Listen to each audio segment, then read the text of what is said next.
You finish your last cigarette. Maybe you've said it before. Maybe you've crumpled up half a pack, thrown it in the trash, and declared that this time is different. Maybe you've quit 10 times already, but this cigarette is the last one. The smoke disappears into the air, the filter burns down, and for the first time in years, nicotine is no longer entering your body.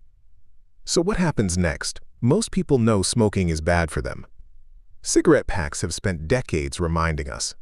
We know about lung cancer, heart disease, strokes, and emphysema, but quitting smoking is often treated like a single event. You either smoke or you don't. The reality is much stranger. The moment you quit smoking, your body begins one of the most dramatic recovery processes it is capable of. In fact, some of the first changes happen before you've even finished watching an episode of a TV show. Within just 20 minutes of your last cigarette, your heart rate begins to drop back toward normal levels. Your blood pressure starts improving as well. Your body immediately notices that nicotine is gone. According to the U.S. Surgeon General and the World Health Organization, these changes begin within minutes of quitting. It's almost as if your body has been waiting for permission to start fixing things. Then, about 12 hours later, something else happens. One of the most dangerous chemicals in cigarette smoke is carbon monoxide. This gas binds to red blood cells far more effectively than oxygen does. Every cigarette essentially steals some of your blood's ability to carry oxygen around your body.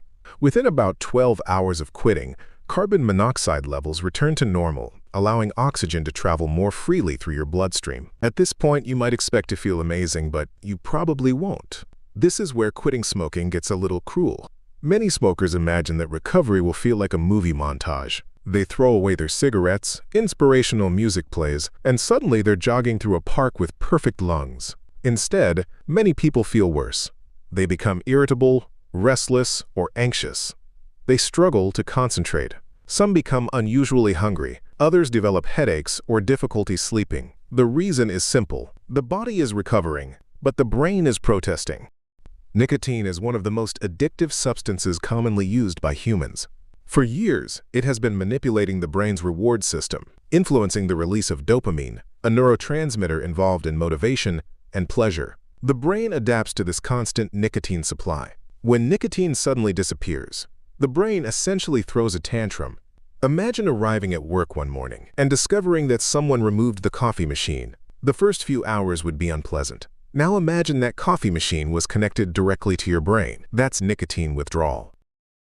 The first 72 hours are often considered the hardest part of quitting. During this period, withdrawal symptoms typically reach their peak. Cravings become intense. Mood swings become common. Some people describe feeling like their brain is constantly negotiating with them. One cigarette won't hurt. You can quit next week. You've already proven you can stop. The addiction suddenly becomes an incredibly persuasive lawyer, but while your brain is arguing with itself, your lungs are quietly getting to work. For years, cigarette smoke has been damaging tiny hair-like structures inside your airways called cilia. These microscopic structures act like janitors. Their job is to sweep mucus, dirt, bacteria, and debris out of your lungs. The problem is that tobacco smoke effectively paralyzes them. That's essentially what smoking does to your lungs. Once you quit, those cilia begin waking up. They regrow and slowly regain their ability to clean your airways. Surprisingly, this can create an unexpected problem. You may start coughing more. This sounds backwards. After all, smoking causes coughing.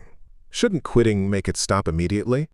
Not exactly. Many former smokers experience increased coughing because the lungs are finally cleaning themselves properly again. All the mucus and debris that accumulated over years suddenly has an exit strategy. According to the Mayo Clinic, coughing after quitting is often a sign that the cilia are recovering and removing built-up material from the lungs. In other words, recovery doesn't always look pretty. Sometimes healing looks like coughing.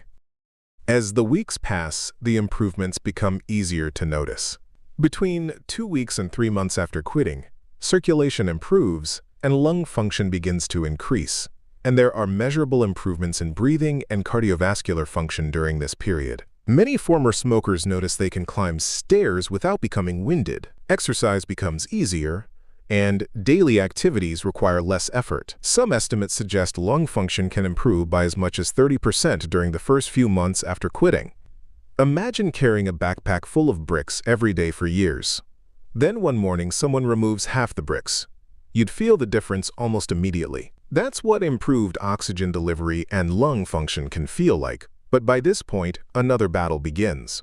The physical addiction is fading, yet the psychological addiction remains. This is because smoking isn't just about nicotine, it's also about routine.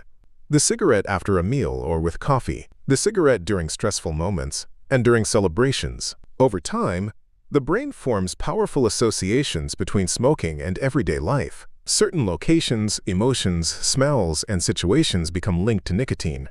This is one reason relapse is so common. Many people don't relapse because they suddenly crave nicotine.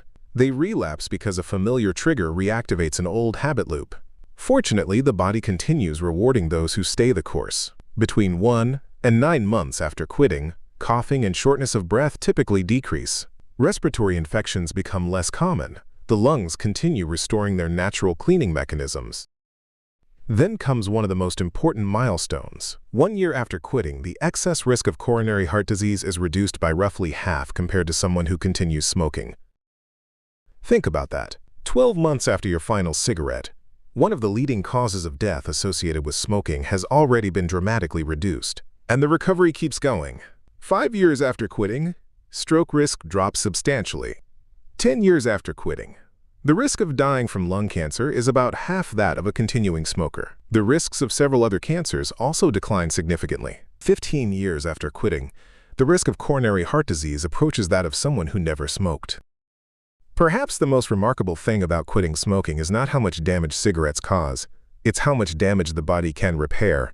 The moment you quit smoking, millions of cells begin repairing, cleaning, rebuilding, and recovering. Some damage may remain permanent, especially after decades of smoking, but the recovery process begins almost immediately and continues for years. So when someone smokes their last cigarette, it may not feel like much, but it's quietly one of the most impressive healing processes in the human body begins. Remember to subscribe for more videos like this.